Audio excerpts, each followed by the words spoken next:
took my love and I took it down. Climbed the mountain, turned around, and I saw my reflection in the snow-covered hills.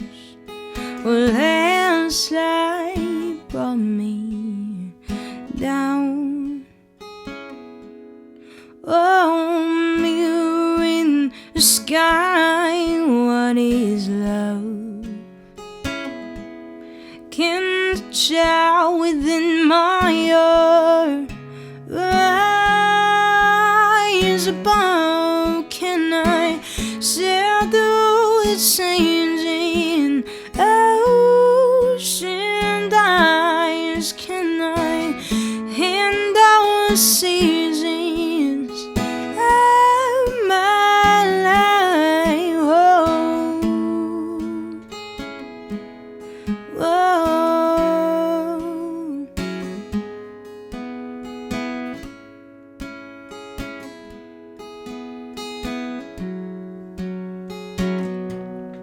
Well, I've been afraid of changing, 'cause I build my life around you. Ooh, but time makes you bolder until I get older, and I'm getting older too. I'm getting older. I'm getting older. I'm getting older too. Oh, the landslide will bring you down.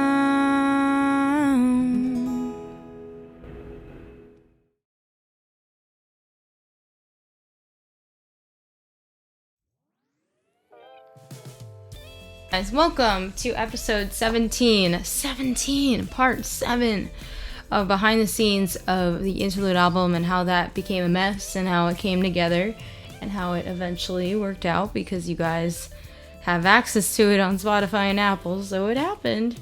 Quick little note, I totally recorded this yesterday, and Pepper, you want to come out? Pepper wants to say hello today. Say hello! Oh, she says hello. Or you want to go down? Okay. Well, Pepper, if you want to join us.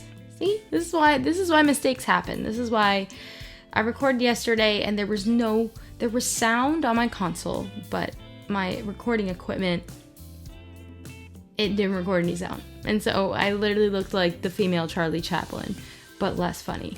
But this is why mistakes happen, so Pepper can make an appearance, right?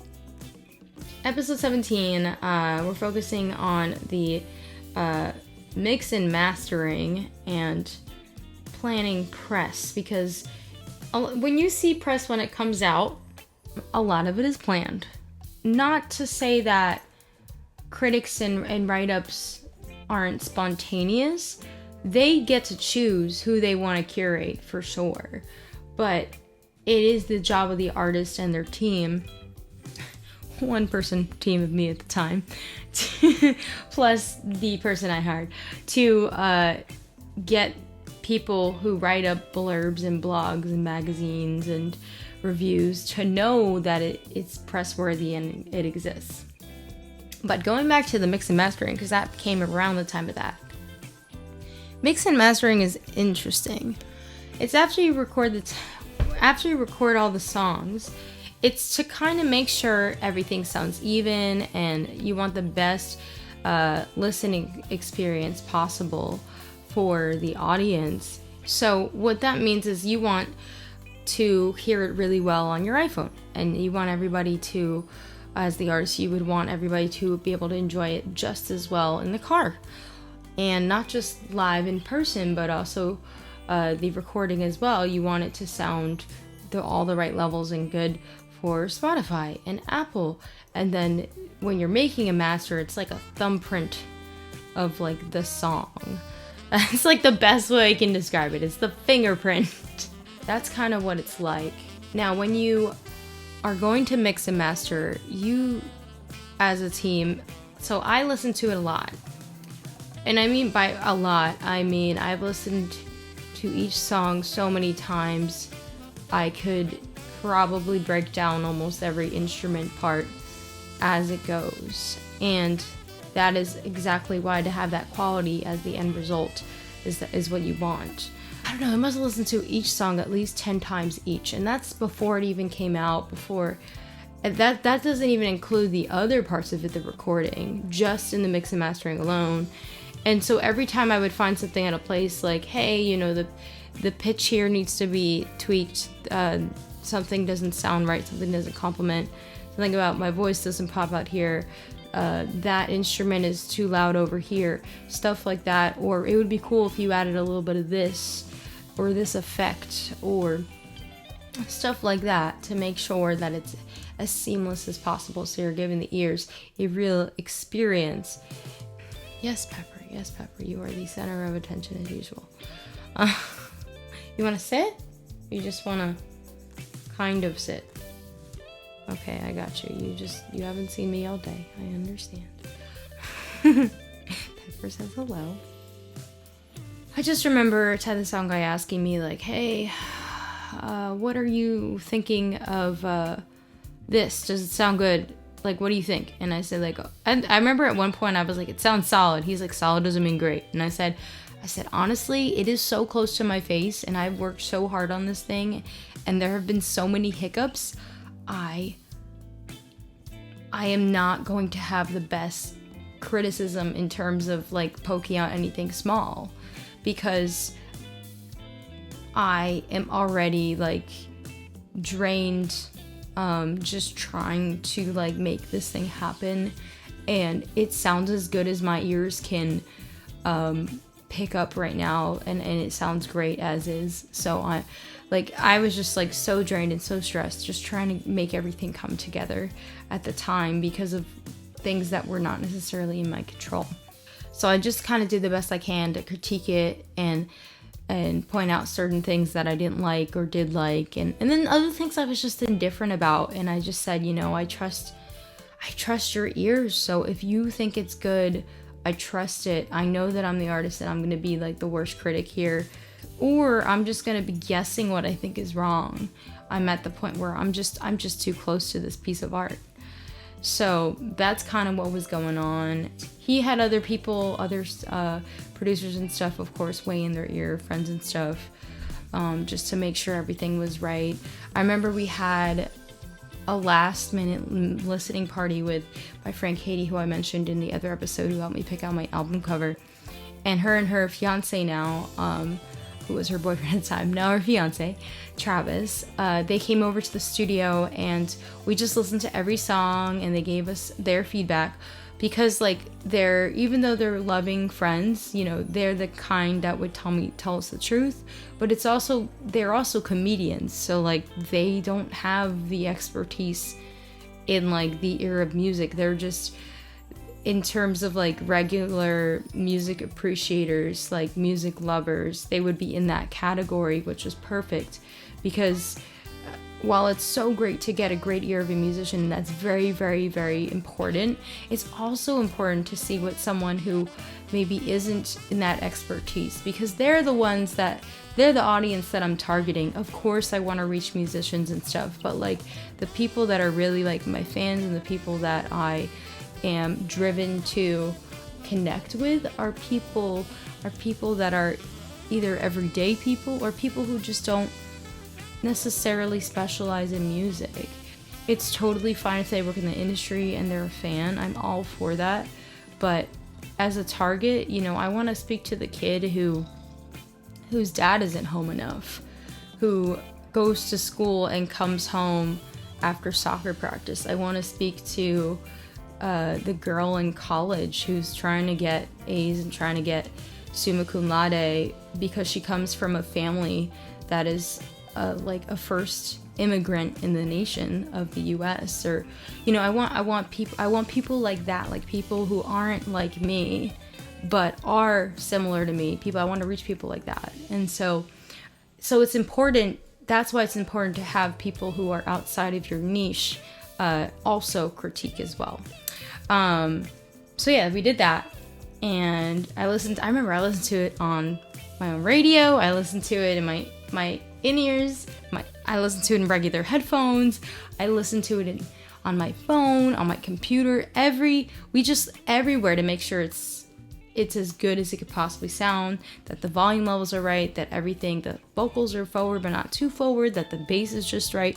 Things like that is kind of what we go for when we're talking about mix and mastering. So while that was happening, Todd McCool, who plays guitar with me often, who played a lot of the guitar featured on the album, he hooked me up with he referred me to a publicist that helped him on a side project that helps him in this side band that he's in, Fault Lines.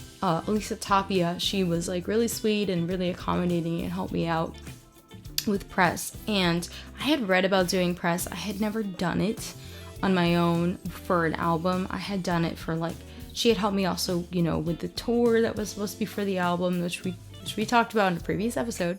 She helped me with that, and she helped me with this and helped me find a venue. We decided to do a pre-release because with the mix and mastering and everything, we just want to get it just right. I started submitting everything to AWOL, who was the distributor at the time. They're a small distributor from Cobalt. Cobalt is a publisher, and they recently got partnered up and sold to Sony. They weren't with Sony at the time. I just went with them because I wanted to be with one that you had to, first of all, you have to submit to them and they have to accept your music. They have to think it's of quality.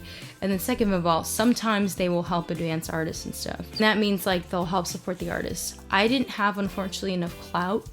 I just was like, you know what? I'm just going to submit, and if they believe in it, they'll help. If not, that's fine. I just want to do what I can. So submitting to them is a process because they do everything well in advance to make sure everybody gets it. And so that's what I did, and we had a couple hiccups. They kept saying, okay, this is wrong, that's wrong, we have to fix that and that. And I was like, okay. So I kept filling stuff out, and they kept coming with new stuff and delaying. And by the time we were supposed to be planning the release, which was supposed to be the 26th, it ended up being the pre-release. The release ended up being pushed back about 2.5-3 weeks. So I decided to release it on Friday the 13th of September, and the pre-release was on the 26th of August. So a couple weeks before, but it was totally fine because I invited a ton of industry people, management companies, friends, family, fans to come out. So it was a whole ordeal, and I will talk about it in the next episode in great detail. So you get to see all the photos and behind the scenes and how that all came together. It was for me, it was a very exciting time for sure. It was kind of I made it to the finish line of just and by finish line, I mean the finish line of just getting the product ready to release it. That's a whole nother beginning. I remember meeting Elisa Tapia in this little tiny cute cafe near her work. She actually works for Warner Brothers, so that's her main gig, and this is just a side gig helping out artists she's passionate about. And so she met up with me, and we would plan out little things. And I remember seeing someone I knew, and they were like, "Hey, how are you?" I was like, "Oh, I'm good." He's like, "This is my manager," and I was like, "Oh, great. This is my publicist.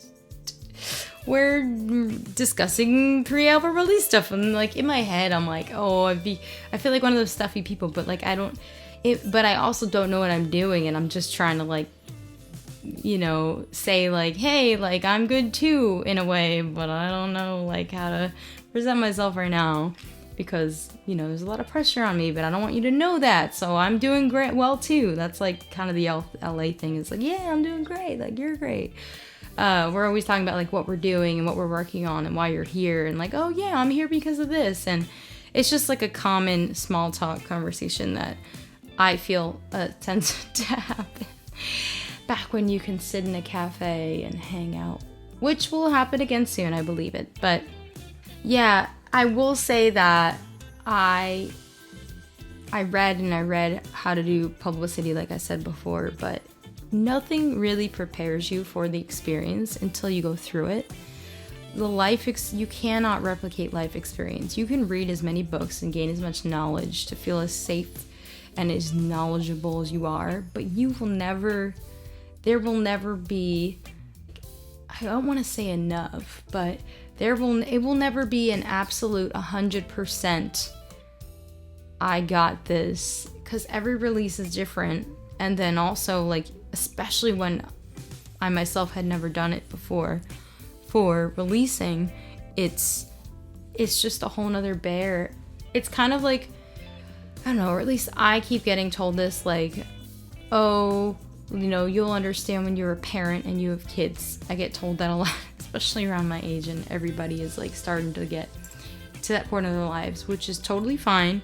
I'm just not there yet. But they'll say, you know, it doesn't make sense, but when you're a parent, you'll get it. And I'm just like, okay. They'll just say things like that to me, people. And that's just like one example. It's just like, it's basically like when you get the life experience, when you are going through it, you will have a better understanding. So it's the same thing with like press. And I guess an album is kind of like having a child, but different kind of child.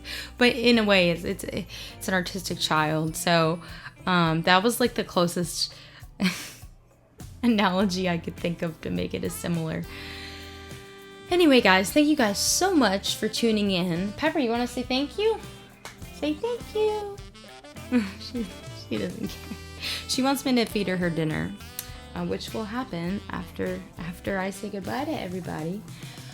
So thank you guys so much for tuning in. Please stick around to the very end of the credits. That's where the covers are that you can help me choose, and vote in the comments below in this YouTube video. Vote below your top favorite cover. Add the credits. There's going to be 3 of them. Any cover suggested in the comments will not be considered. The reason is, and I've been asked this a couple times, is because it's called Covers Off the Street. It's because these are covers that I used to play on the street when I was street performing before things went crazy. But now I'm not on the street because of that. And so that's why the only ones being considered are the ones I'm suggesting, is because these are the ones that I met you with, the ones that I've bonded with you with, the ones that I sang to nobody. And that was amazing and terrifying at the same time. And so it's not covers off the street if I don't do a cover that I've done on the street.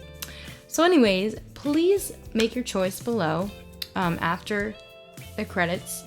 And I cannot wait to see what you pick. I know you guys have such great taste. You guys are amazing. Thank you guys so much for your support. Don't forget to like, subscribe, and turn on your alerts below if you haven't already done so. And share with your friends if you are enjoying it. Thank you so much. Have a wonderful day or evening, and I will see you next week to discuss the final part 8, episode 18 of Covers Off the Street. Bye, guys.